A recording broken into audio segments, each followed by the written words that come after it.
have 9 children. When I had my first child, when I was 25, I was passed over for promotion by my employer. This was when I was the only woman out of that team of 16.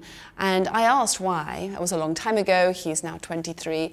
And they said, well, you've just had a baby and we're not sure about your commitment. Now, I hadn't done anything different. I had just returned from maternity leave, and I was shocked. I was shocked that my gender would have any bearing on things. And I think although we've made progress since then, it often still falls obviously to the woman in a partnership to bring up children. Obviously we have to have the babies. And I suppose what I'm trying to convince people is actually we need to reassess how we create the work environment so that women can still make a huge contribution and be promoted and get paid well for it. And we don't have to always be sitting at the same desk, and we don't always have to conform to exactly the same pattern of work. For example, having late night meetings. I mean, it should be unnecessary in a world where technology is meaning we can work anytime, any place, anywhere in the world. I obviously didn't have, go from 0 to 9 children all in one go. It's sort of been very gradual. My youngest child is 6 and my eldest is 23.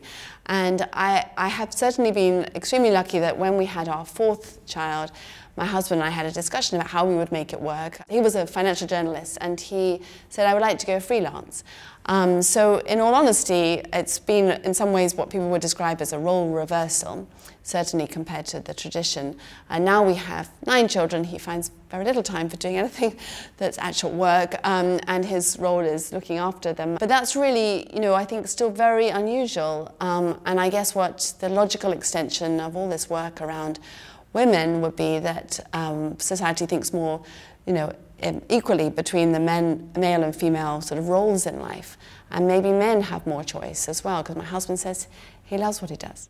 The 30% Club was actually born a bit out of frustration because I was working obviously in a minority of a very small number of women in my business and in the industry I'm in. And I tried to set up a women's network within the business. Everyone said how inspiring, but actually didn't seem to inspire anybody to do anything in one sense because we had very little change in the numbers of women making it to the top. So I then realized that every other company that I talked to was in the same position, that we were all struggling to make much headway, even though we'd been often working on this initiative for quite some time.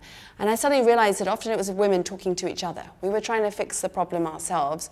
What we really needed to do was involve those in power, who are mainly men, in business, and needed them to champion the change. And that's really what's the secret of the 30% Club, and we've achieved quite a lot of success in the UK, moved from about 12% women on boards when we started to now 26%, so 30% within sight. My life is very busy and I could be very overwhelmed or daunted by overthinking the next thing. And I have seen young girls come to me and say, I'm thinking about doing that, thinking about doing this, and sort of talk themselves out of their ambition because they are worried. And it's very simple, but I say sometimes go for it. Actually, you can achieve probably much more than you ever think possible. I never thought when I was growing up, I would have 9 children, be the chief executive of a company that runs £50 billion, set up an initiative that now is around the globe. But I'd put one foot in front of the other every day. I'm true to myself, and those things have helped me hugely achieve those perhaps slightly bigger things.